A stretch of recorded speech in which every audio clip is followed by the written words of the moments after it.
소식 밝은 세상 대구 가톨릭 평화방송. 참 예수님, 대구 가톨릭 평화방송 이상재 가스톨 신부입니다. 기쁜 소식 밝은 세상 CPBC 대구 가톨릭 평화방송의 후원 회원이 되어 하느님 보시기에 아름다운 세상 함께 만들어 보면 어떨까요? 여러분의 거룩한 후원의 손길 기다립니다.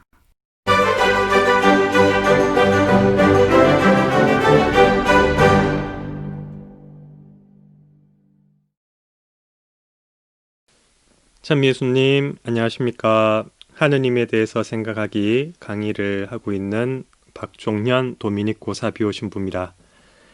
오늘 이제 5번째 강의, 마지막 강의가 되겠습니다. 먼저 시작 기도하고 시작하도록 하겠습니다. 성부와 성자와 성령의 이름으로 아멘. 하늘에 계신 우리 아버지, 아버지의 이름이 거룩히 빛나시며 아버지의 나라가 오시며 아버지의 뜻이 하늘에서와 같이 땅에서도 이루어지소서. 오늘 저희에게 일용할 양식을 주시고 저희에게 잘못한 일을 저희가 용서하오니 저희 죄를 용서하시고 저희를 유혹에 빠지지 않게 하시고 악에서 구하소서. 아멘. 성부와 성자와 성령의 이름으로 아멘. 오늘 마지막 강의는 지난번 4번째 강의를 조금 요약을 하면서 시작을 하겠습니다. 계속 이렇게 연계되는 내용이기 때문에 4번째 강의를 다시 한번 짚어보고 5번째 강의 하도록 하겠습니다. 지난 시간에 제가 개별자와 보편자에 대한 설명을 드렸습니다. 개별자는 만약에 장미꽃을 예를 들면 우리가 꽃집에서 볼 수 있는 장미꽃 한 송이, 그리고 담장에 피어있는 장미꽃 한 송이, 이런 식으로 이제 하나하나 개별적으로 실제적으로 존재하는 그러한 존재자들을 개별자라고 할 수 있습니다. 그리고 이제 그들을 통칭할 수 있는 장미꽃이라는 개념, 이것은 보편자죠. 그래서 개별자와 보편자가 이렇게 정리가 될 수 있는데, 철학의 역사 안에서 개별자가 먼저인지 보편자가 먼저인지에 대한 그 논쟁이 아주 오래전부터 있었다고 말씀을 드렸습니다. 플라톤은 보편자가 우선이다라는 입장이고요. 아리스토텔레스는 개별자가 우선이라는 입장을 취했습니다.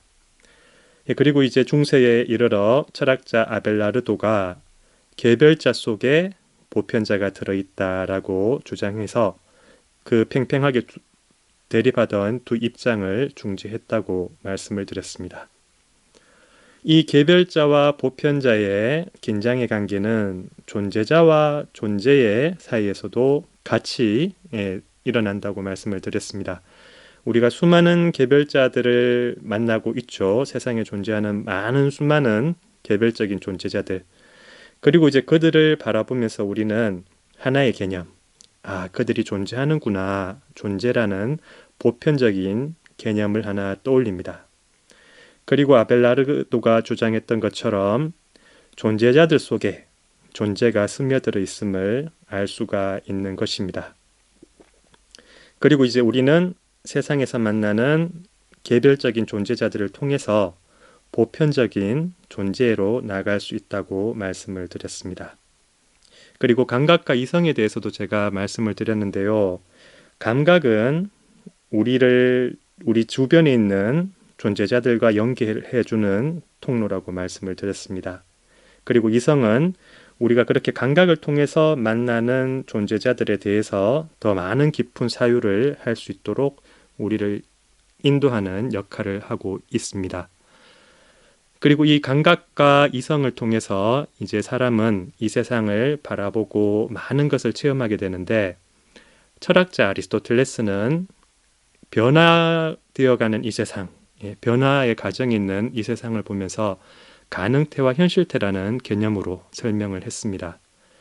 아리스토텔레스에 의하면 세상의 모든 존재자는 다른 무엇으로 변화될 수 있는 가능성을 지닌 상태로 현재에 머물러 있다고 합니다.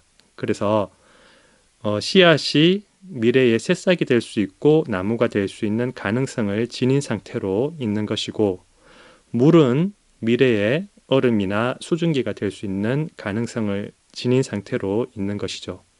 이처럼 존재자들 안에는 가능태와 현실태가 함께 놓여 있다는 것을 우리가 알 수 있습니다. 성 토마스 아퀴나스는 아리스토텔레스의 이러한 사상을 받아들여서 다음과 같이 말했습니다. 만일 어떤 것이 자기 자신 안에 새로운 변화를 수용할 수 있는 가능성을 지니고 있지 않다면 어떤 식으로든 변화는 일어날 수 없다라고 이야기를 했습니다. 변화를 수용할 가능성을 지니고 있어서 실제로 변화될 수 있는 존재자들을 우리는 이 세상에서 만나고 있는 것입니다. 세상에 존재하는 모든 것들은 생성과 변화, 소멸이라는 과정을 거치게 되고, 이러한 일들이 일어나는 이유는 세상에 존재하는 그들이 완전하지 않기 때문입니다. 만약 완전한 것이 있다면 그것은 아무런 부족이나 결핍이 없고, 그리고 빈틈없이 가득 차 있기 때문에 그 자체로 충만하기 때문에 다른 것으로 변화할 필요성도 가능성도 없는 것이죠. 아무런 부족이나 결핍이 없는 완전한 상태로 존재하기 때문에 변화 없이, 다시 말해 생성과 소멸도 없이 그 자체로 영혼에서 영혼까지 존재하는 존재자를 성 토마스 아퀴나스는 신, 하느님이라고 했습니다. 완전한 신에게는 그 어떠한 변화의 가능성도 없습니다. 그래서 하느님께는 그 어떠한 것도 가능적인 상태로 남아있는 것이 하나도 없으며 모든 것이 현실화되어진 상태로 있습니다. 그래서 성 토마스 아퀴나스는 하느님을 순수 현실태라고 생각을 했습니다. 다시 말해 하느님은 완전한 분이시며 그분 안에는 다른 것으로 변화가 가능한 미완의 요소가 하나도 없다는 말입니다. 성 토마스 아퀴나스는 다시 본질과 존재라는 개념을 통해서 또 하느님에 대해서 설명을 하고 있습니다. 하나의 존재자가 다른 것으로 변해 간다는 것은 그들이 존재함 이외에 다른 무언가를 가지고 있다는 것을 말합니다. 왜냐하면 존재자의 존재함 자체는 변하지 않기 때문입니다. 씨앗을 다시 예로 들 수 있는데요. 씨앗은 새싹이 되기도 하고 나무가 되기도 하죠. 그런데 그 과정에서 씨앗의 존재는 결코 사라지지 않습니다. 새싹으로서 나무로서 존재라는 측면은 계속 유지되는 것이고, 다만 본질이 변할 뿐이죠. 그래서 씨앗, 새싹, 나무, 이 본질이 변해가는 것일 뿐이고, 그 존재함 자체는 그대로 유지되고 있다는 것입니다. 이처럼 하나의 존재자가 생성되어서 소멸에 이르기까지 다양한 본질을 가질 수 있는데요. 다양한 본질의 변화에도 불구하고 존재자의 존재함 자체는 변함없이 지속됩니다. 존재자들은 이렇게 본질과 존재를 함께 지니고 있는데, 그러면서 그들은 그 무엇으로 끊임없이 변해가고 있습니다. 그래서 변화를 맞이한다는 것은 다시 말해서 채워지지 않는 열린 공간, 빈틈, 부족한 부분, 결핍을 가지고 있다는 것이고, 그것이 곧 그 존재자의 불완전성을 드러내고 있는 것입니다.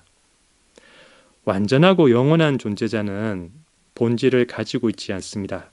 왜냐하면 본질은 존재자의 변하는 측면이고 그 존재자의 불완전함을 드러내주는 것입니다. 따라서 완전한 존재자는 오로지 존재함으로 존재할 뿐입니다. 바꾸어 말하면 완전한 존재자는 존재 자체입니다. 탈출기 3장 14절에서 하느님께서 모세에게 당신을 나는 있는 나다라고 소개를 하셨습니다. 신앙적인 관점에서 하느님은 당신을 우리에게 소개함에 있어서 특정한 이름을 가르쳐 주시지 않고 다만 당신을 존재 자체라고만 알려주셨습니다. 그래서 하느님은 다른 본질 또는 다른 이름을 지니지 않고 존재 자체이신 분입니다. 그 존재 자체이신 하느님은 완전하기 때문에 변화가 없으며 변화가 없기에 생성도 소멸도 없이 영원히 존재하는 그러한 분입니다. 존재 자체는 본질을 가지지 않기 때문에 그에 대해서 우리는 다만 존재 자체라고만 부를 수 있다고 제가 말씀을 드렸습니다. 예, 여기까지가 이제 지난 시간에 제가 말씀드렸던 내용이고요.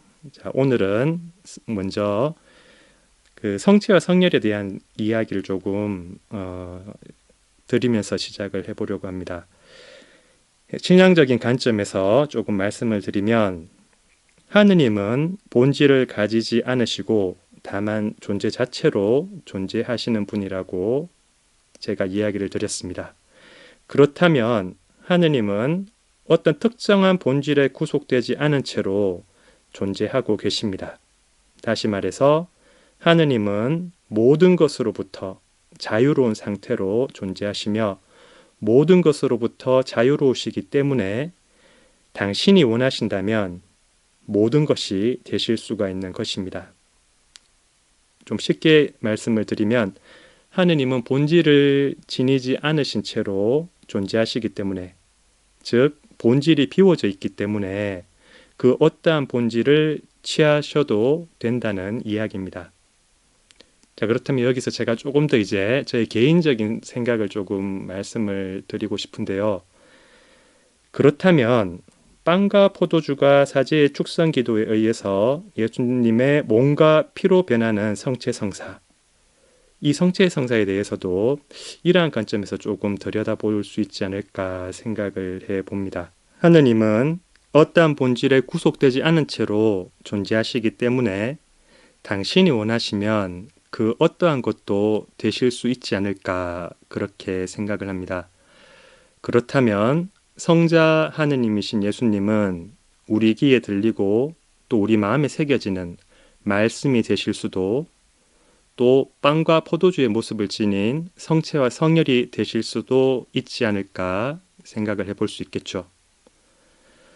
물론 성체와 성혈에 대해서 빵과 포도주가 어떻게 예수님의 몸과 피가 될 수 있는가에 대해 우리가 다 인간의 이성으로 이해할 수는 없습니다.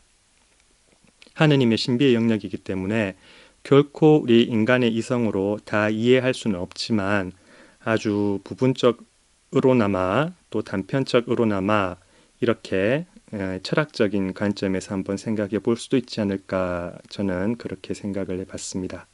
이제 존재 자체의 실존에 대한 이야기를 좀 드리려고 합니다. 이번 5번째 강의에서 제가 중점적으로 준비한 내용이 바로 이 부분인데요. 존재 자체의 실존. 그러니까 4강의 마지막에 제가 존재 자체이신 하느님에 대해서 말씀을 드렸는데, 하느님이 존재 자체이시다라는 것에 대해서 우리가 철학적으로 성찰을 해 봤습니다. 그런데 이 철학적인 성찰을 통해서 존재 자체이신 하느님에 대해서 과연 그분이 그러면 철학적 성찰을 벗어나서 실제로도 존재하는가? 인간의 이성을 벗어나서 실제로 그렇게 존재하시는가? 그 부분에 대해서 조금 말씀을 드리려고 합니다. 그런데 이것이 쉬운 담론은 아니에요. 만약 누군가가 돌멩이의 존재에 대해서 증명해 보라고 한다면 그것은 그렇게 어렵지 않을 것입니다. 돌멩이 하나를 가지고 와서 그것을 실제로 이렇게 보여주고 만져보게 하면 끝나죠. 그러나 존재 자체는 본질을 가지지 않은 채로 존재하기 때문에 그 존재의 실존에 대해서 돌멩이처럼 감각에 호소할 수도 없고요. 또 그에 대한 사유의 추상적인 성격 때문에 이성에 호소하기도 사실 쉽지는 않습니다. 그럼에도 불구하고 우리는 논리적이면서 형이상학적인 사유를 통해서 존재 자체가 우리의 이성에만 있는 것이 아니라 실제로 존재한다는 것을 한번 생각해 볼 수 있을 것입니다. 철학자 아리스토텔레스는 우리가 세상에서 만날 수 있는 모든 존재자들은 변화의 가능성, 가능태를 지닌 채로 현재의 상태, 현실태에 머물러 있다고 했습니다. 현재 그 무엇, 그 어떠한 무엇이라는 본질을 가지고 있지만 다른 어떤 원인이 주어지면은 그 현재의 무엇은 새로운 무엇으로, 새로운 본질로 변화되는 결과가 초래된다고 합니다. 아리스토텔레스는 가능태를 지닌 존재자들이 다양한 원인에 의해서 새로운 결과들로 변화되어 가고 존재자들의 생성과 소멸 역시 그러한 변화의 일부라고 생각을 했습니다. 그리고 변해가는 세상을 바라보고 관찰하면서 아리스토텔레스는 지금 우리 눈앞에 펼쳐진 세상의 모든 것은 그 이전 단계의 원인에 의한 결과이고 이전 단계의 원인은 다시 그 이전 단계의 원인에 의한 결과라고 생각을 했습니다. 자, 예를 한번 들어볼까요? 여러분들 커피 좋아하시죠? 커피. 자, 우리가 즐겨 마시는 커피 한 잔은 그것이 있기 위해서 커피 원두가 먼저 있어야 되죠. 커피 한 잔을 마시기 위해서 커피 원두가 있어야 하고 커피 원두는 그것이 있기 위해서 그것을 재배한 사람이 있어야 합니다.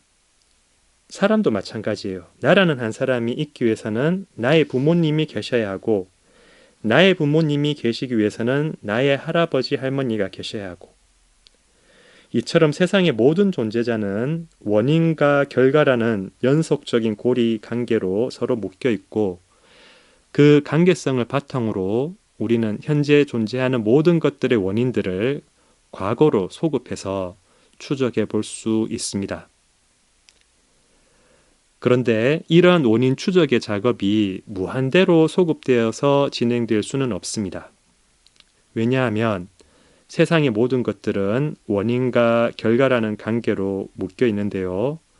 그러한 원인과 결과에 묶여져 있는 불완전한 이 존재자들을 쭉 시간선상에 나열하면서 그러면 이제 시간의 그 일직선 위에 과거, 현재, 미래라는 그 시간의 일직선 위에 쭉 이렇게 배열이 되겠죠.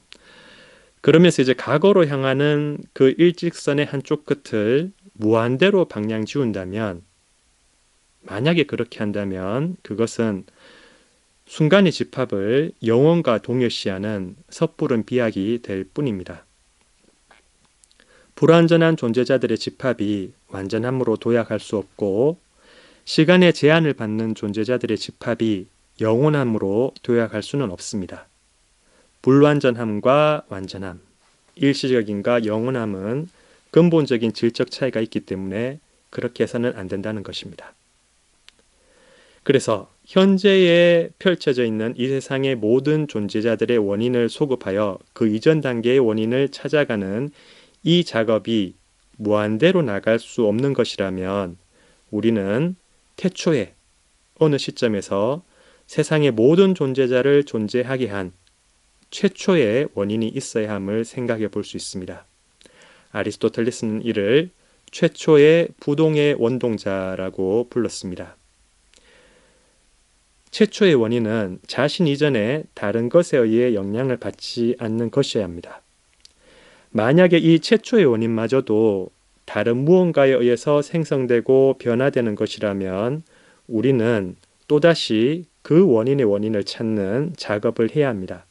그렇게 하면 다시 이 원인을 찾아 소급하는 이 작업이 무한대로 진행되기 때문에 답보적인 사고의 틀에 갇혀버리게 됩니다. 그래서 최초의 원인은 자신 이전의 다른 원인을 가지지 않아야 하며 다른 것에 의해 영향을 받지도 변화되지도 않는 것이어야 합니다. 다른 것에 의해 움직여지지 않는다는 의미에서 아리스토텔레스는 이를 부동, 아니불자 움직일 동자를 써서 부동, 움직이지 않는 것이라고 불렀습니다. 또한 그것은 세상 모든 존재자를 존재하게 하고 그들에게 영향을 주는 원인으로서 작용해야 하기 때문에 아리스토텔레스는 이를 원동자라고 불렀습니다. 원천이라고 할 때 그 쓰는 한자 원자하고요. 그리고 움직일 동자. 그래서 모든 것을 움직이는 원인이 되는 것. 그래서 아리스토텔레스는 이 두 개를 조합해서 최초의 부동의 원동자라는 말을 썼습니다. 그래서 자신을 앞서는 원인을 가지지 않으면서 스스로 세상 존재하는 모든 것들의 원인이 되는 것. 이것을 바로 아리스토텔레스는 신이라고 생각을 했습니다. 고대 그리스 철학자 아리스토텔레스의 이러한 사상을 중세시대의 철학자이자 신학자인 성 토마스 아퀴나스가 수용을 합니다. 그리고 성 토마스 아퀴나스는 감각적으로 경험할 수 있는 세상과 그 안의 존재자들을 바라보면서 보이는 세상, 경험할 수 있는 세상으로부터 유추해 볼 수 있는 신의 존재함을 증명해 보고자 하는 시도를 했습니다. 이것이 그 유명한 성 토마스 아퀴나스의 신 존재 증명 5가지 길입니다. 이 5가지 길을 다 소개를 해드리면 좋겠는데요. 시간 관계상 다 소개를 해드리지는 못하고요. 간략하게나마 소개를 해드리자면 첫 번째, 두 번째 길은 사실 방금 제가 말씀드린 아리스토텔레스의 최초의 부동의 원동자 내용과 거의 좀 중복되는 내용입니다. 세상 모든 것은 변화하고 또 그 모든 것은 원인과 결과의 관계에 묶여 있기 때문에 그래서 그 모든 것을 가능하게 하는 최초의 원인이 있어야 한다. 그것이 바로 성 토마스 아퀴나스의 신존재 증명 첫 번째 길과 두 번째 길에서 이야기하고 있는 것입니다. 네 번째, 다섯 번째 길에 대한 설명도 제가 좀 간략하게만 드리자면 네 번째 길은 이 세상에서 우리가 살아가다 보면은 그 피조물들 안에서 존재하는 모든 것들 안에서 완전성의 차이를 보게 돼요. 완전함에 있어서 차이.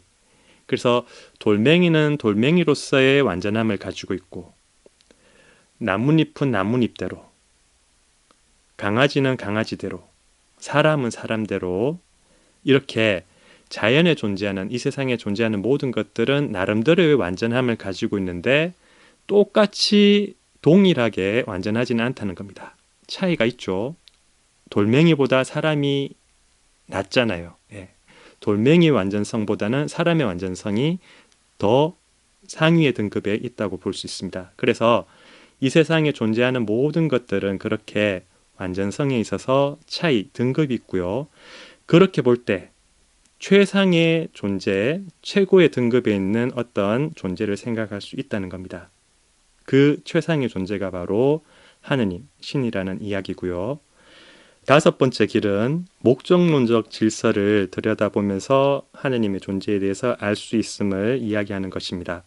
우리가 세상을 살아가다 보면은 이 세상에 어떤 질서가 이미 정해져 있다는 것, 그리고 그 질서에 따라서 세상에 존재하는 모든 것들이 움직이고 있다는 것을 발견할 때가 있어요. 예를 들어서 그 철새들이 움직이는 것을 한번 생각해 봅시다. 철새들이 계절이 바뀌면 자기들이 살기 좋은 곳으로 이동을 하게 되는데 지도도 한 장 없이 우리처럼 어떤 내비게이션이라는 이런 좋은 기계도 없이 그 철새들은 아주 먼 곳에 잘 찾아갑니다. 그리고 다시 또 때가 되면 돌아오기도 하죠. 그렇게 볼 때 과연 이 세상에 어떠한 창조주의 질서가 없이 그러한 것들이 가능할까? 그래서 세상 이렇게 존재자들이 움직이는 모습들을 보면서 이 세상에는 누군가가 이미 만들어 놓은 어떤 질서와 섭리가 있을 것이다 라고 생각을 할 수밖에 없다는 겁니다. 그리고 그 누군가는 당연히 창조주이신 하느님이시겠죠. 그것이 바로 성 토마스 아퀴나스의 신존재 증명 다섯 번째 길입니다. 제가 이제 중점적으로 말씀을 드리고 싶은 것은 바로 세 번째 길입니다. 이 세 번째 길이 제가 지금까지 강의했던 그 존재 자체에 대한 이야기와 굉장히 좀 맞물리는 부분이 많기 때문에 세 번째 길에 대해서 조금 더 자세한 설명을 드리도록 하겠습니다. 우리가 세상에서 만나고 체험할 수 있는 존재자들은 우연적으로 존재할 뿐입니다. 우연적으로 존재한다는 이 말이 무슨 말이냐 하면요. 세상 모든 것들은 어떤 특정한 순간에 존재하기 시작해서 어떤 특정한 순간에 존재하기를 그만두는 존재자들입니다. 또한 그들은 자신의 선택이나 의지에 의해서 존재하는 것이 아니라 그 전 단계의 원인들에 의해서 빚어진 결과로서 존재하는 것입니다. 예를 들어 보겠습니다. 하늘에 떠 있는 구름. 구름은 대기 중에 수증기가 뭉쳐져서 형성된 것이죠. 그래서 우리가 바라보는 잠시 동안에만 특정한 모습으로 머물러 있다가 이내 그 모습이 바뀌면서 비가 되어서 땅에 내리거나 사라져 버리곤 합니다. 우리가 바라보는 구름이 그 시간과 그 장소에 반드시 있어야 하는 것이 아니라 우연히, 아주 우연히 잠시 그렇게 있을 뿐입니다. 들에 핀 꽃 한 송이도 그렇죠. 잠시 그 시간과 그 장소에 우연히 그렇게 피어 있을 뿐이에요. 바다를 흘러가는 강물도 강물은 끊임없이 이렇게 모습을 변하면서 흘러가는데 우리가 바라보는 그 시간, 그 순간, 그 장소에 그렇게 우연히 있을 뿐이라는 겁니다. 사람도 마찬가지예요. 사람도 자신의 의지에 의해서 이 세상에 태어난 것이 아니죠. 부모님에 의해서 태어나게 되었고 부모님 역시도 이러이러한 아들, 이러이러한 딸을 낳아야지라고 생각해서 의지적으로 그렇게 한 것이 아니라 부모님의 그 사랑 안에서 우리가 그렇게 우연적으로 태어나는 겁니다. 정해진 것이 아니라 그래서 세상에 존재하는 모든 것들과 사람, 이 모든 존재자들은 우연적인 존재라고 볼 수가 있는 것입니다. 그렇다면 이 세상에 존재하는 것들이 다 우연적으로 존재하는데 그 중에서 가장 최초의 우연적인 존재자는 어떻게 생겨났을까 한번 우리가 생각을 해볼 수 있을 것입니다. 최초의 우연적인 존재자는 자신의 힘에 의해서 스스로 존재하게 되었을까요? 앞서 살펴본 것처럼 우연적인 존재자는 변화를 겪으면서 일시적으로 존재하기 때문에 완전한 존재자가 아니죠. 그렇기 때문에 최초의 우연적인 존재자는 스스로 존재할 수가 없는 것입니다. 또한 아무것도 존재하지 않는 태초의 완전한 무의 상태에서 우연적 존재자가 아무런 원인이나 이유 없이 그야말로 우연하게 생겨나는 것은 아닐 겁니다. 연극을 공연하려면 미리 무대가 마련되어 있어야 하죠. 그림을 그리려면 미리 깨끗한 종이가 마련되어 있어야 합니다. 이처럼 우연적 존재자가 최초로 나타나서 존재하기 위해서는 그에 앞서는 그 무언가가 미리 바탕이 되어 있어야 한다는 것입니다. 우연적으로 존재하는 모든 것들이 존재하기 위해서 그 모든 것에 앞서 있어야 하는 것, 모든 우연적 존재자들의 바탕이 되는 그것이 바로 존재 자체입니다. 존재 자체라는 바탕이 있어야 그 위에 우연적이고 개별적인 존재자들이 비로소 존재하기 시작할 수 있습니다. 이 존재 자체는 우연적 존재자들의 실존을 위해 반드시 선행되어야 하기 때문에 필수적이고 필연적입니다. 그래서 성 토마스 아퀴나스는 존재 자체를 필연적 존재자라고 부릅니다. 필연적으로 있어야 하는 존재 자체는 우연적 존재자들이 일시적으로 실존하는 것과는 달리 항상 실존해야 합니다. 만약 한순간이라도 존재 자체가 실존하기를 멈춘다면 그 짧은 순간에 세상의 모든 우연적 존재자는 자신들이 서 있는 바탕을 잃어버리고 그래서 실존하기를 그만두면서 사라지게 됩니다. 다행히도 지금까지 존재 자체는 단 한 번도 그 실존을 멈춘 적이 없기 때문에 세상의 모든 것과 우주 전체는 지금까지 무사히 존재하는 것입니다. 우연적 존재자들의 바탕이 되는 필연적 존재자는 반드시 실존해야 하며 또한 엄연히 실존하고 있으며 우리를 비롯한 모든 존재자는 그에 의존하며 존재하고 있습니다.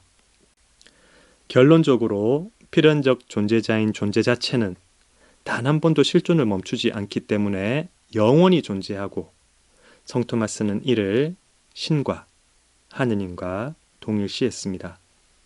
자, 이제 신앙적인 관점에서 이야기를 조금 드리겠습니다. 탈출기 3장 14절에서 하느님께서 모세에게 나는 있는 나다라고 당신을 소개하셨습니다. 아리스토텔레스와 성 토마스 아퀴나스가 존재 자체를 하느님과 동일시했던 것처럼 우리 그리스도교 계시 진리에 의해서 이 성경에 의해서도 하느님은 존재 자체이십니다. 나는 있는 나다. 이 말씀은 곧 나는 존재 자체이다 라고 하는 말씀과 같은 뜻이죠. 그래서 그리스도인들은 하느님을 존재 자체이신 분이라고 생각을 합니다. 우리가 이때까지 철학적 성찰을 통해서 존재 자체에 대해서 다루었던 여러 가지 이야기들, 특성들이 계시 진리 안에서 당신을 존재 자체라고 소개한 하느님에게도 다 적용될 수가 있습니다. 존재 자체와 신이 동일시되기 때문에 존재 자체가 지니는 모든 특성들, 그래서 존재 자체의 완전함, 영원함, 최초의 원인성, 존재의 필연성 등이 하느님에게도 그대로 적용되는 것입니다. 따라서 하느님은 그 자체로 완전하고 변화가 없이 영원하신 분이시고 세상 모든 것들의 원인이신 창조주이시며 반드시 필연적으로 실존하시는 분입니다. 자, 여기까지가 제가 존재 자체이신 하느님에 대해서 준비한 내용이었습니다. 이제 강의의 마지막 순서로 성 토마스 아퀴나스에 대한 이야기를 드리려고 합니다. 라틴어로 독토르 안젤리쿠스, 즉 천사와 같은 천상적인 지혜를 지닌 교회 박사라는 의미의 별칭을 가지고 있는 성인의 생애를 다 같이 한번 살펴보겠습니다. 성 토마스 아퀴나스는 약 1224년경에 이탈리아 아키노라는 조그만 도시에서 태어났습니다. 아버지가 그 당시 이탈리아를 지배하던 신성 로마 제국의 황제 프리드리히 2세의 조카였습니다. 그러니까 아버지가 왕족의 친척이었죠. 어머니 역시도 프랑스 계열의 왕족이었다고 합니다. 그래서 아주 귀한 귀족 집안의 아들로 태어났습니다.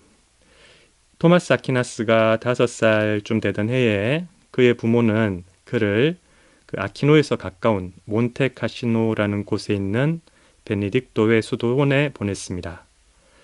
중세시대에는 수도원이 학문과 예술 분야의 주요한 교육기관의 역할을 했었기 때문에 성 토마스 아퀴나스는 어린 나이에 수도원에서 지내면서 신앙교육과 일반교육을 받게 되었습니다. 수도회에서 어린 토마스는 배움에 대한 열정이 남달랐고요. 신앙적으로도 아주 열심이었다고 합니다. 다른 아이들과 놀다가도 궁금한 것이 생기면 곧바로 선생님에게 달려가서 질문을 하곤 했다고 합니다. 10살 때쯤에 이미 어른들 수준의 학식을 겸비하게 되었다고 합니다.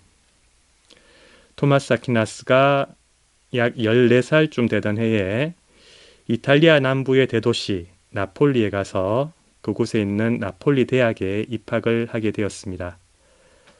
그 당시 10대 후반의 학생들이 모여 있었던 나폴리 대학에서 다른 동료들이 청소년기에 할 법한 여러 가지 일탈적인 행동들을 하기도 했다고 하는데요. 토마스 아퀴나스는 어떤 유혹에도 흔들리지 않고 하느님에 대한 것만을 늘 추구하면서 지냈다고 합니다. 특히 이 토마스 아퀴나스는 성모님에 대한 신심이 아주 깊었다고 전해지고 있습니다.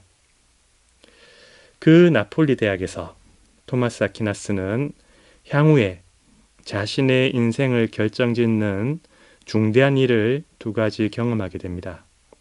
바로 아리스토텔레스의 철학 사상을 접한 것과 도미니코의 수도자들을 만나게 되는 것이었습니다. 토마스 아퀴나스는 그 당시 나폴리 대학의 페트루스 힐베무스라는 교수님에 의해서 처음으로 그리스 철학자들의 다양한 사상들을 접하게 되었는데 특히 아리스토텔레스의 철학에 많은 관심을 가졌다고 합니다. 그리고 당시 나폴리에는 창립된 지 그리 오래되지 않아서 젊은 패기가 넘치는 새로운 탁발 수도회, 도미닉 교회가 진출해 있었다고 합니다. 이 도미닉 교회는 프란치스코회와 더불어 13세기 가톨릭 교회의 새로운 혁신을 주도한 수도회였습니다. 관상을 중시하는 정적인 수도 생활보다 가난한 이들 가운데 살아가면서 복음을 전하는 실전적인 수도 생활을 추구했던 도미닉 교회가 당연히 젊은 토마스 아퀴나스에게 더 매력적으로 보였을 것입니다. 그래서 토마스 아퀴나스는 이내에 그 수도회에 입회를 했습니다. 그런데 귀족인 그 부모님이 많은 반대를 했다고 합니다. 토마스 아퀴나스의 부모는 아들이 가난한 이들과 어울려서 지내는 그 자체가 탐탁하지 않았다고 합니다. 그래서 그 부모는 형제들을 시켜서 그를 납치하기까지 했습니다. 그리고 고향인 아퀴노의 성에 약 1년간 감금했다고 합니다. 그리고 온갖 회유와 협박을 했겠죠. 그런데 그렇게 했음에도 불구하고 가난한 수도자로 살려는 토마스 성인의 뜨거운 열망을 꺾지는 못했습니다. 결국 토마스 아퀴나스는 가족들의 만류에도 불구하고 성에서 탈출해서 나폴리로 떠났습니다. 그리고 거기에서 도미니코의 회원들을 만나서 파리로 다시 떠나게 되었습니다. 이때가 성인이 약 20살 되던 해였습니다. 그리고 이후에 파리에서 아주 큰 가르침을 준 훌륭한 스승님을 만나게 됩니다. 그 스승도 나중에 시성이 되신 분이신데 그분은 바로 성 알베르토 마뉴스입니다. 성 알베르토 마뉴스를 통해서 토마스 아퀴나스는 아리스토텔레스 철학에 대해서 더 상세하고 풍부한 가르침을 받게 되었습니다. 도미니코의 수도회 회원이 된 토마스 아퀴나스는 학업에도 열성적이었지만 수도자로서의 삶도 아주 철저하게 살았다고 합니다. 그리고 당시 동료들의 증언에 따르면 토마스 아퀴나스는 단 1초도 결코 낭비하지 않았다고 합니다. 그만큼 하느님과 교회를 위해서 늘 최선을 다해서 살았고 그의 그러한 열성적인 삶의 흔적들은 그가 남긴 방대한 또 위대한 신학 저서들에 잘 남겨져 있습니다.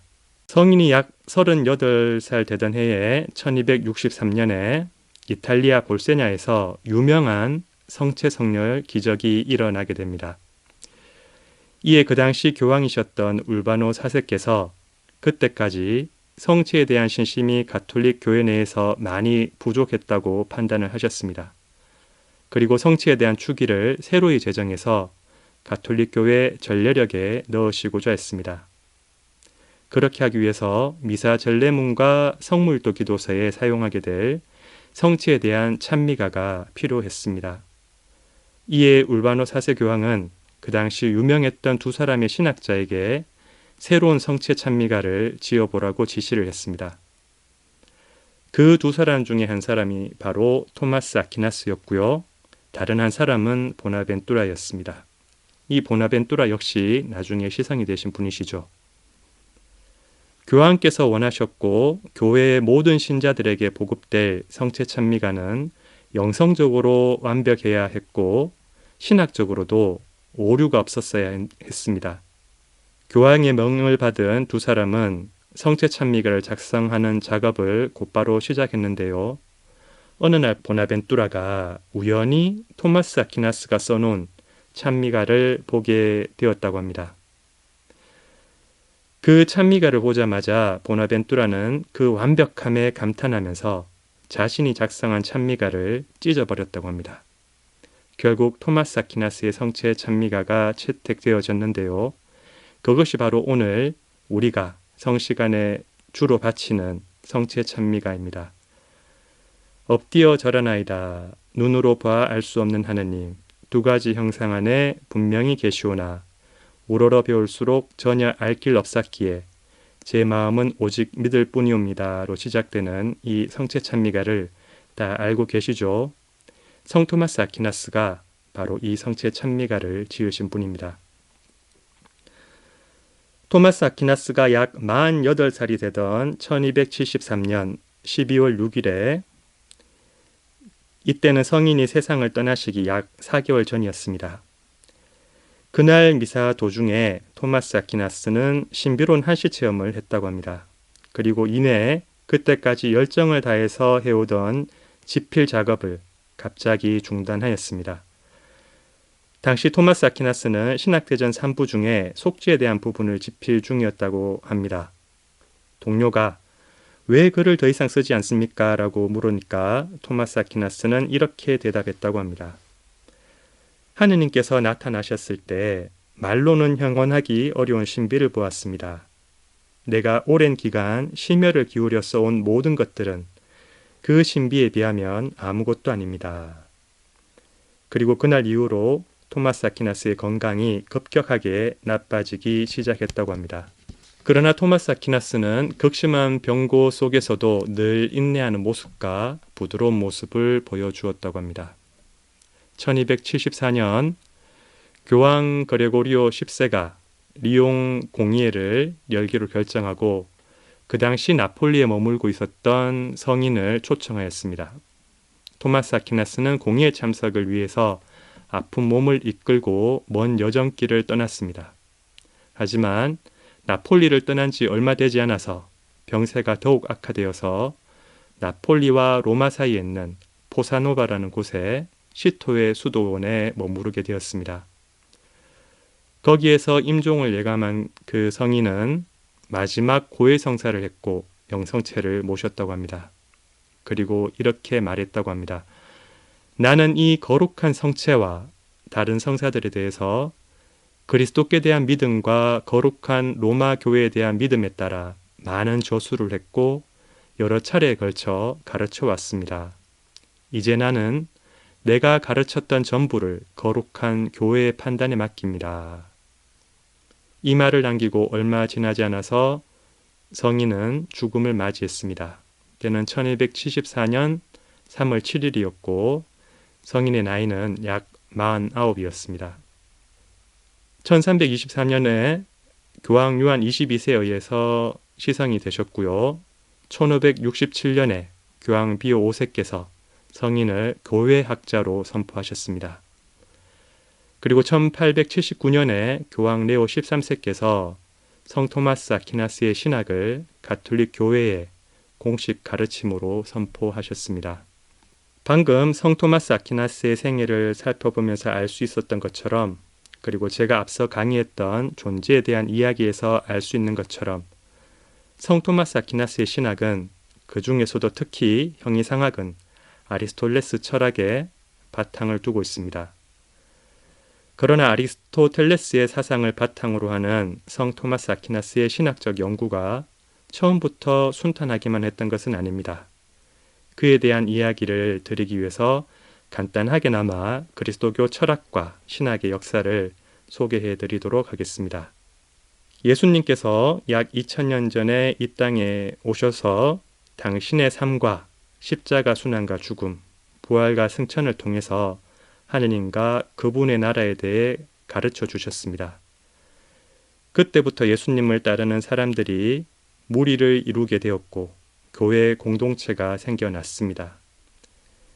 초대교회 시대에는 로마 제국 안에서 많은 박해를 받기는 했지만 4세기부터 그리스도교 신앙의 자유를 얻게 되었고 마침내는 로마 제국의 국교가 되면서 그리스도교는 빠른 속도로 확장되고 발전하였습니다. 그러나 한편으로 다양한 이단들이 출현해서 많은 혼란을 일으키기도 하였습니다. 이러한 시대적 분위기 속에서 신앙의 계시 진리들을 인간의 생각과 말로 정립해야 하는 필요성들이 점점 제기되었고 그러한 요구에 부응하기 위해서 초대 교회 때부터 많은 교부들 또는 신학자들이 고대 그리스 철학자들의 사상들을 많이 수용하고 또 활용하였습니다. 철학은 인간의 이성을 바탕으로 하고 인간의 이성에 호소하는 학문이기 때문에 신앙의 신비들을 세상 사람들에게 풀어 설명하는 데 있어서 철학이 아주 유용한 도구로서 기능을 했던 것입니다. 다시 말해 하느님의 언어를 인간의 언어로 풀어내는 데 있어 철학이 아주 유용했다는 것입니다. 476년 서로마 제국의 멸망을 고대시대의 종말로 보고 그 이유를 중세시대로 구분한다면 고대의 마지막 교부로서 새로운 중세시대의 탄생에 크게 기여한 인물은 바로 성 아우구스티누스입니다. 초기 그리스도교 신학의 사상적 토대를 마련했다고 평가되어지는 성 아우구스티누스는 고대 그리스의 철학자 플라톤의 사상을 적극 수용하였습니다. 그리고 그 기반 위에 그리스도교 신학을 정립하였습니다. 그래서 성 아우구스티누스의 신학 사상들은 플라톤의 영향을 많이 받아서 신비주의적, 초월주의적 성격이 강했습니다. 플라톤의 사상을 바탕으로 하는 성 아우구스티누스의 신학은 스콜라학의 시대가 열리기 전까지, 다시 말해 대략적으로 5세기에서 8세기까지라고 여겨지는 중세시대 전반에 우리 교회 내에서 지대한 영향을 미쳤습니다. 그러나 약 9세기부터 유럽 곳곳에서 대학교를 중심으로 하는 교육 제도가 갖추어지면서 이른바 스콜라학의 시대가 새로이 열리게 되었습니다. 이 무렵에 고대 그리스의 또 다른 철학자 아리스토텔레스의 저서들이 유럽에 많이 소개되었고 수도회를 중심으로 아리스토텔레스의 사상에 대한 연구가 많이 이루어졌습니다. 그런데 중세 전반에까지 플라톤을 바탕으로 하는 성 아우구스티누스 중심의 신학 학풍의 입장에서 아리스토텔레스의 사상은 아주 이질적인 것이었습니다. 플라톤의 사상이 이데아론을 중심으로 현실보다는 초월, 육신보다는 영혼을 강조하기 때문에 그를 바탕으로 하는 성 아우구스티누스의 신학도 그러한 경향이 강했습니다.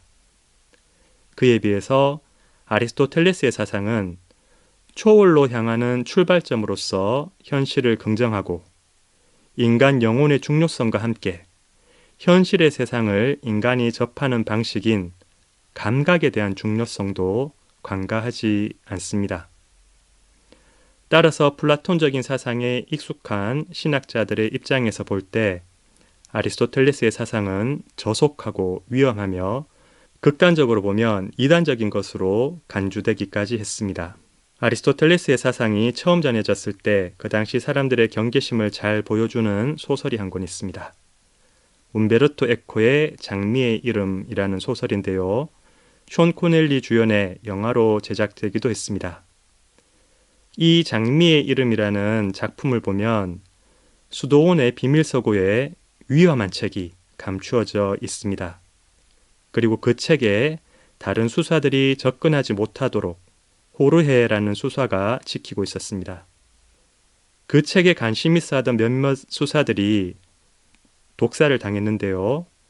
이에 이 소설의 주인공이 그 모든 비밀과 음모를 파헤치는 것이 주된 내용이었습니다. 그런데 거기에 등장하는 그 위험한 책이 바로 아리스토텔레스의 책입니다. 아리스토텔레스의 시학이라는 책 제2권이었습니다. 이 책은 인간을 웃게 만드는 희극에 관한 책입니다. 그런데 신앙의 신비주의, 초월주의를 지향하면서 경건함만을 강조했던 중세시대 사람들에게 웃음은 위험한 것이었습니다. 웃음은 두려움을 없애고 두려움이 없어지면 사람들이 하느님마저 두려워하지 않게 될 것이라고 생각했습니다. 그래서 웃음을 천박하고 속된 것으로 치부하며 신앙에 있어서 해로운 것이라고 생각했습니다. 이처럼 중세시대 전반에 지배적이었던 플라톤 사상 중심의 신학은 인간의 육신성과 감각, 현실 세계를 지나치게 부정하는 측면이 강했습니다. 그러나 사람은 결국 영혼과 육신의 결합체이고 하느님 나라를 지향하면서 살아가지만 현세에서는 이 땅에 발을 붙인 채 살아가야 하는 존재입니다. 그래서 중세 전반에 플라톤의 사상으로부터 많은 영향을 받았던 신학이 놓치고 있었던 부분들, 다시 말해서 현실의 인간, 육신을 지닌 인간, 감각을 통해 세상의 존재자들을 만나는 인간에 대해 이야기하는 아리스토텔레스의 철학이 그 당시 선구자적인 신학자들에게는 아주 매력이 있었습니다. 아리스토텔레스 철학이 가지고 있는 의미와 가치를 알아본 사람이 바로 성 토마스 아퀴나스의 스승이셨던 성 알베르토 마뉴스였습니다. 성 알베르토 마뉴스로부터 아리스토텔레스 철학에 대해 많은 것을 배웠던 성 토마스 아퀴나스는 아리스토텔레스의 사상을 바탕으로 그리스도교 신앙의 진리들을 체계적으로 정립하였습니다. 따라서 성 토마스 아퀴나스의 신학 사상의 특징들은 실제주의적이고 현실주의적인 색채가 강했습니다. 한편 성 토마스 아퀴나스는 중세 전반까지 지배적이었던 플라톤적인 색채가 강한 성 아우구스티누스의 신학적 사상들도 소홀히 하지 않았습니다.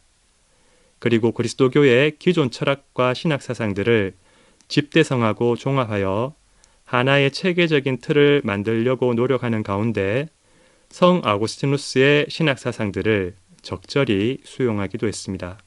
성 토마스 아퀴나스의 그러한 노력을 통해서 중세 전반의 플라톤을 기반으로 하는 신비주의적, 초월주의적 신학과 중세 후반에 아리스토텔레스를 기반으로 하는 실제주의적, 현실주의적 신학이 만나게 되었습니다. 그리고 그를 통해 우리 가톨릭 교회의 신학이 신비와 실제, 초월과 현실 사이에 적절한 균형을 갖추게 되었습니다. 이러한 면에서 성 토마스 아퀴나스의 위치와 역할은 우리 교회 내에서 아주 중요하다고 할 수 있습니다. 앞선 강의에서 제가 말씀드린 것처럼 철학의 역사 안에서 개별자와 보편자 중에 어느 것이 더 우선인가에 대한 논쟁이 계속 있어 왔습니다. 그리고 중세 철학자 아벨라르도는 개별자 속에 보편자가 들어있다고 주장함으로써 팽팽하게 대립하던 두 입장을 중재했다고 말씀드렸습니다. 개별자 속에 보편자가 들어있다는 말은 개별자와 보편자 두 가지 다 중요하고 이 두 가지가 서로 맞물려 있어서 어느 하나도 소홀히 할 수 없다는 의미입니다. 존재자와 존재도 역시 같은 구조를 가지고 있죠. 개별적인 존재자들을 통해서 우리는 존재라는 보편 개념을 떠올릴 수 있고 존재라는 보편 개념을 통해서 존재하는 모든 것들, 즉 모든 개별적인 존재자들 속에 존재가 이미 스며들어 있음을 알 수 있는 것입니다. 그런데 존재자와 존재에 대해 생각을 하는 우리, 다시 말해 형이상학적인 사유를 하는 우리 자체가 이미 보이는 세상, 즉 감각을 통해서 경험할 수 있는 세상에서 살아가고 있기 때문에 결국 모든 사유의 출발점은 우리의 구체적이고 생생한 이 현실에서부터 시작되는 것입니다. 이렇게 볼 때 성 토마스 아퀴나스가 아리스토텔레스의 사상을 수용하고 그를 통해 실현했던 신비와 실제, 초월과 현실 사이의 균형이 바로 우리 자신 안에서도 찾아진다고 말할 수 있습니다. 우리 자신 안에 생각하는 능력을 통해 초월과 신비에 대해서 접근해 볼 수 있는 가능성, 그리고 감각하는 능력을 통해 실제와 현실을 경험하고 수용하는 가능성이 이미 있기 때문입니다. 다시 말해서 생각과 감각을 지닌 사람 자체가 이미 신비와 실제, 초월과 현실 사이에 놓여진 존재자라는 말입니다. 사람이 그러한 존재자이기 때문에 우리는 구체적이고 감각적인 현실로부터 출발해서 생각을 통해서 추상적이고 초월적인 세계로 나아갈 수 있습니다. 그리고 마침내는 그 세계의 가장 높은 곳에 계시는 신을 만날 수 있고 또한 가장 바탕이 되는 존재 자체를 발견할 수 있는 것입니다. 성 토마스 아퀴나스는 이렇게 말했습니다. 은총은 본성을 토대로 한다. 이 말씀을 다양한 의미로 풀이할 수 있겠지만 저는 이렇게 풀이하고 싶습니다. 존재 자체이신 하느님께서는 우리에게 당신을 알려주시는데요. 우리에게 당신을 알려주시는 그 자체가 이미 은총입니다. 그런데 이 은총은 인간의 본성을 토대로 합니다. 다시 말해 하느님께서 당신을 드러내시는 계시는 인간이 수용할 수 있는 모습으로 주어진다는 것입니다. 물론 하느님께서는 당신이 하시고자 하시면 인간의 영역을 초월한 방법으로도 당신을 드러내실 수 있으시겠지만 일반적으로 우리가 가지고 있는 생각과 감각을 통해 당신을 알려주십니다. 이렇게 볼 때 우리가 생각할 수 있다는 것, 감각할 수 있다는 것은 하느님으로부터 주어진 아주 큰 선물이고 하느님께서는 생각과 감각을 통해 우리가 당신에게로 나아갈 수 있도록 초대해 주시는 것입니다. 이제 하느님에 대해 생각하기 강의의 마지막에 이르렀습니다. 저는 이 강의의 마지막을 성 토마스 아퀴나스가 체험했던 환시에 대한 이야기로 마무리하고 싶습니다. 성 토마스 아퀴나스의 생애를 소개해드리면서 말씀드렸던 것처럼 성인은 세상을 떠나기 약 4개월 전에 미사를 드리는 도중에 하느님과 그분 나라의 영광을 환시 중에 보았다고 합니다. 그리고 잠시 배웠던 하느님의 형언할 수 없을 만큼 찬란한 영광에 비하면 자신이 한평생 써왔던 모든 신학적 저술들은 아무것도 아니라고 말했다고 합니다. 그만큼 하느님과 그분의 나라에 대해서 우리 인간이 이해하고 깨달을 수 있는 것은 아주 일부분에 불과하다는 의미겠죠. 유한한 존재자인 우리는 무한하신 하느님께서 우리에게 보여주시는 만큼만 볼 수 있고 허락하시는 만큼만 누릴 수 있을 뿐입니다.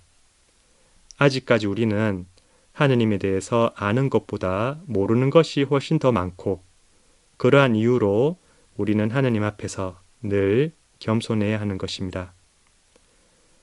총 5번의 강의를 하느님에 대해 생각하기라는 주제로 진행을 하면서 논리학과 형이상학의 단편적인 내용들을 제가 소개해 드렸습니다. 다소 어려울 수도 있는 내용들이었지만 존재하는 모든 것들과 존재 자체에 대한 이야기들을 여러분들과 나눌 수 있어서 저에게는 참 소중한 시간이었습니다. 성 토마스 아퀴나스는 인간이 추구하는 궁극적 진리가 하느님 자체이며 인간에게 가장 큰 행복을 가져다 주는 것은 신에 대한 직관이라고 했습니다. 그리고 하느님의 모상으로 창조된 인간은 이 세상에서는 하느님을 알고 사랑하는 데에서 그리고 저 세상에서는 그분과 하나가 되는 데에서 자신의 존재의 충만함을 발견할 수 있다고 했습니다.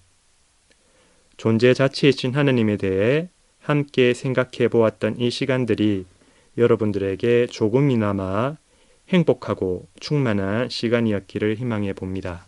그동안 미흡한 제 강의를 들어주신 모든 분들에게 감사를 드립니다. 그리고 하느님께도 감사를 드립니다. 마지막으로 성모송과 영광송 기도를 바치겠습니다. 성부와 성자와 성령의 이름으로 아멘. 은총이 가득하신 마리아님 기뻐하소서. 주님께서 함께 계시니 여인 중에 복되시며 태중의 아들 예수님 또한 복되시나이다. 천주의 성모 마리아님 이제와 저희 죽을 때 저희 죄인을 위하여 빌어주소서. 아멘. 영광이 성부와 성자와 성령께 처음과 같이 이제와 항상 영원히 아멘. 성부와 성자와 성령의 이름으로 아멘. 감사합니다.